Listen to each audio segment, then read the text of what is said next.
नमस्कार दोस्तों। आज की हमारी कहानी है बहू तो अपशगुनी है। इसके आते ही मेरा पैर टूट गया। आगे पता नहीं क्या क्या होगा। रमा के दो बेटे और एक बेटी थी। दो बच्चों की शादी 2 साल पहले ही की थी। रमा का छोटा बेटा विशाल वो पढ़ने के लिए विदेश गया हुआ था, इसलिए रमा को अपने बेटे विशाल की ही चिंता रहती। कभी वहां से कोई गोरी मेमना ले आए और बोले, ये आपकी बहू। रमा एकदम से हड़बड़ा के उठी। उसे लगा विशाल आ गया अपनी बहू लेकर। रमा दौड़ी हुई दरवाजे की तरफ आई। देखा कि वहां तो कोई नहीं है और बाकी सभी घर के लोग अपने कमरे में सो रहे हैं। रमा बोली, उफ, ये सपना था। अगली बार बात करूंगी तो पूछूंगी कब तक आएगा अपने देश। रमा ने विशाल के लिए एक अच्छी सी बहुत सुंदर लड़की पसंद कर रखी थी, जिसका नाम था रेनू। रमा के मन में था कि बहू तो रेनू को ही बनाऊंगी, बस विशाल आ जाए। ऐसे कुछ महीने फिर साल बीत गए। रमा की चिंता तो बढ़ती जा रही थी। फिर विशाल की जैसे ही पढ़ाई पूरी हुई तो वह अपने देश लौट आया और कोई गोरी मैम नहीं लाया। रमा ने एक दिन विशाल से पूछा, मैंने तेरे लिए एक लड़की पसंद कर रखी है। और इतना बोलकर लड़की की फोटो विशाल के आगे रख देती है। लड़की वाकई में बहुत ही सुंदर थी। विशाल को भी पसंद आ गई, पर विशाल बोला कि मुझे एक बार मिलना है। बस पसंद आ गई तो शादी पक्का, फिर कोई बहाना नहीं माँ। आखिर विशाल ने अपनी माँ को कहा, ठीक है माँ, शादी मैं आपकी पसंद से ही करूँगा, लेकिन कुछ समय और चाहिए मुझे। इस तरह 1 साल बाद विशाल की शादी रमा ने रेनू से करा दी। शादी हो गई और दुल्हन दरवाजे पे थी। गृह प्रवेश की तैयारियां चल रही थी। रमा दौड़ दौड़ कर नई बहू के स्वागत में लगी हुई थी। अचानक से रमा का पैर फिसल गया और पैर में इतनी ज्यादा लगी कि टूट ही गया। वहां फर्श पर किसी बच्चे ने पानी गिरा दिया था। उसी पानी पे रमा का पैर पड़ा था, लेकिन रमा के गिरते ही रमा के मुंह से निकला, हाय राम, कैसी अपशगुनी बहू आई है। इसके पैर अभी तो दरवाजे पे पड़े नहीं है और मेरा पैर टूट गया। आगे पता नहीं क्या क्या होगा, भगवान बचाए। सभी लोग तो रमा के पास आ गए। रमा को खड़ा किया और डॉक्टर के पास लेके चले गए और दुल्हन बेचारी दरवाजे पर ही खड़ी रही। बाकी जो लोग थे सभी बातों में लग गए। किसी को भी दुल्हन का होश नहीं था। यहाँ तक कि उसका पति विशाल भी अपनी माँ के साथ हॉस्पिटल चला गया। काफी देर हो गई रेनू को वहीं पे खड़े खड़े। फिर खुद ने ही कलश गिराया और घर के अंदर आ गई। सारा घर रेनू ने अच्छे से देखा कि रसोई घर कहाँ है। फिर वहां से पानी पीकर एक रूम में जाकर बैठ गई। रेनू बहुत उदास थी। उसका ऐसा स्वागत सपने में भी नहीं सोचा था। और फिर उसकी आंख लग गई और रेनू वहीं पर सो गई। काफी देर बाद रमा हॉस्पिटल से आई और फिर विशाल को याद आया कि रेनू कहाँ है। तब सारे घर में ढूंढा, तब जाके रेनू एक कमरे में सोती हुई मिली। विशाल रेनू को वहीं पर सोने देता है और खुद पास वाले सोफे पर बैठ जाता है।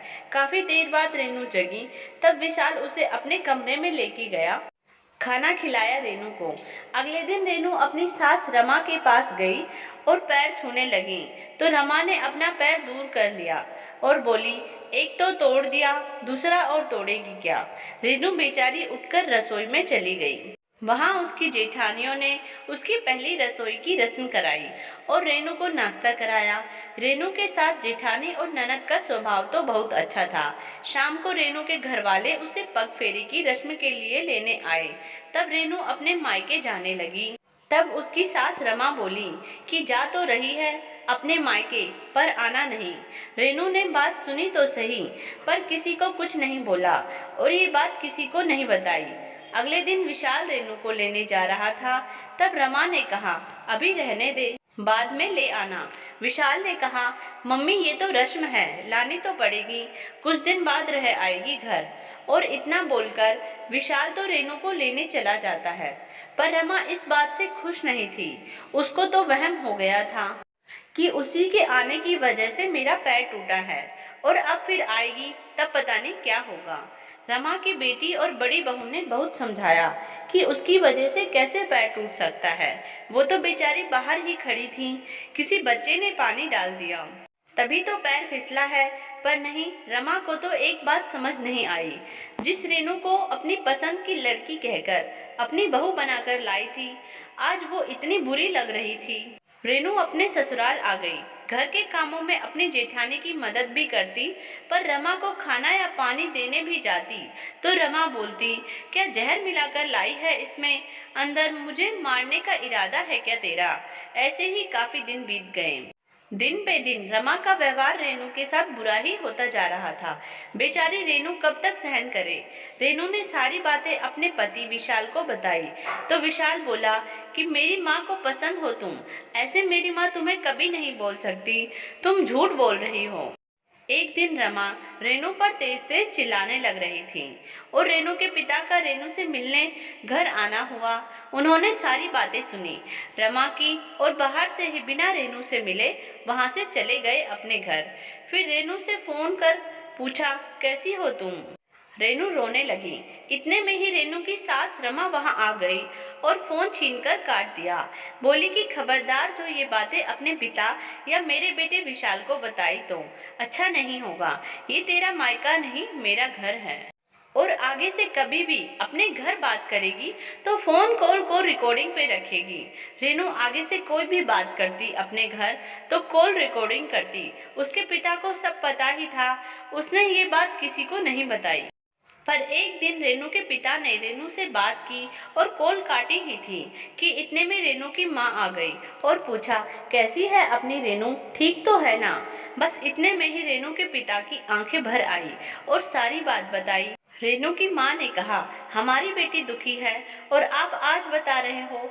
आप समाज के डर से उसे वहीं छोड़ आए कि उसकी किस्मत में शायद यही लिखा होगा।